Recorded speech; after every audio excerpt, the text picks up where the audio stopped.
Hello guys, ഇന്ന് ഗോഡുവിന്റെ birthday ആണ്. So happy birthday to you. അങ്ങനെ ഞങ്ങൾ ഇന്ന് ഇവിടെ വന്നതിന് ശേഷം ആദ്യമായിട്ട് പുറത്തുനിന്ന് മന്തി ഓർഡർ ചെയ്തിട്ടുണ്ട്. നമുക്കത് എങ്ങനെയൊക്കെ ഉണ്ടെന്ന് തിന്നിട്ട് എങ്ങനെയൊക്കെ ഉണ്ടെന്ന് നമുക്ക് നോക്കാം. നെഹദി മന്തിയാണ് ഗൈസ് ഞങ്ങൾ ഓർഡർ ചെയ്തിരിക്കുന്നത്. വരൂ നമുക്ക് കാണാം. അപ്പോൾ ഇതാണ് ഗൈസ് ഞങ്ങൾ ഓർഡർ ചെയ്ത അൽഫാം മന്തി. ഇത് അതിൻ്റെ കൂടെ കിട്ടിയ ഐറ്റംസ് ആണ്. ഇത് ഞങ്ങൾ വാങ്ങിയതാണ്. പിന്നെ അതേ സാലഡ് പോലുള്ള ഐറ്റംസ് പിന്നെ ഇതിൻ്റെ കൂടെ തന്നെ കിട്ടിയതാണ് ഇതെല്ലാം. പിന്നെ ഈ ഒരു കവർ ഉണ്ടോ നിങ്ങൾ? ഞാനിവിടെ ഇത് ആദ്യമായിട്ട് വന്നിട്ട് കണ്ടു കേട്ടോ. വലിയതാ, ഇത് നെഹദിയുടെയാ. ഇതെന്ന് പറഞ്ഞു കഴിഞ്ഞാൽ ഇപ്പം നമ്മൾ പുറത്ത് ഇതിൻ്റെ യൂസ് എന്താണെന്ന് എനിക്ക് ആദ്യം അറിയത്തില്ലായിരുന്നു. ഇപ്പം പുറത്തൊക്കെ ആണെങ്കിൽ നമുക്ക് ഫുഡ് നിലത്തൊക്കെ വെച്ചിട്ടാണ് കഴിക്കുന്നതെങ്കിൽ ഇത് വിരിച്ചിട്ട് നമുക്ക് അതിനകത്തിരുന്ന് കഴിക്കാൻ വേണ്ടിയിട്ടാണ് കേട്ടോ.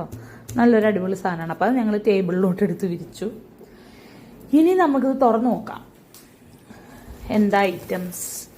നമ്മളുടെ മന്തി ഇവിടെ വന്നതിന് ശേഷമുള്ള ഞങ്ങളുടെ ഫസ്റ്റ് മന്തിയാണിത്. പാക്കിംഗ് ഒക്കെ പക്ക അടിപൊളി, കാണാൻ നല്ല രസമുണ്ട്. ഇനി തിന്നിട്ട് എങ്ങനെ ഉണ്ടെന്ന് പറയാം. അങ്ങനെ ഞാൻ ദേ മന്തി തിന്നാൻ പോകണ നല്ല അടിപൊളി മന്തി റൈസ്, കുറച്ച് മയണൈസ് നമ്മളിങ്ങനെ എടുത്ത് ഇങ്ങനെ ആക്കുക. കുറച്ച് ചിക്കൻ പീസ് എടുക്കുക. നോക്കൂ, ഇത് കണ്ട അടിപൊളിയാണ്. കണ്ടിട്ട് എൻ്റെ കൊതിയാണ്. നമുക്ക് തിന്ന് നോക്കാം.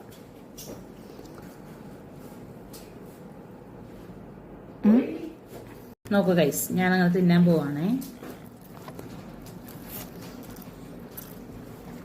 അടിപൊളി എന്ന് പറഞ്ഞാൽ അടിപൊളി ടേസ്റ്റ്, സ്വർഗം. നല്ല ടേസ്റ്റ് ഉണ്ട്. ലെറ്റ്യൂസ് മന്തി നല്ല അടിപൊളി ടേസ്റ്റാ. ഇനി നമുക്ക് ഗോഡിന്റെ അടുത്ത് ചോദിക്കാം, ഗോഡ് തിന്നിട്ട് എങ്ങനെ ഉണ്ട്. ഇനി ഗോഡ് പറയാ എങ്ങനെ ഉണ്ടെന്ന്. സത്യസന്ധമായി പറഞ്ഞോളൂ.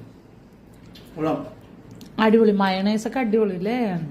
നമ്മുടെ നാട്ടിലും അടിപൊളിയുണ്ട്. പിന്നെ ആർക്ക് വേണ്ടത് ഏലക്കായ എല്ലാ നാട്ടിൽ പോയാലും ഇഷ്ടം പോലെ ഉണ്ട്. അതേ ഉള്ളൊരു ഡീമർട്ട്, ബാക്കി എല്ലാം അടിപൊളി. ഞങ്ങളങ്ങനെ മന്തിയൊക്കെ കഴിച്ചിട്ട് വരാം. അപ്പം എല്ലാവർക്കും ബൈ ബൈ. മന്തി ബൈ ബൈ.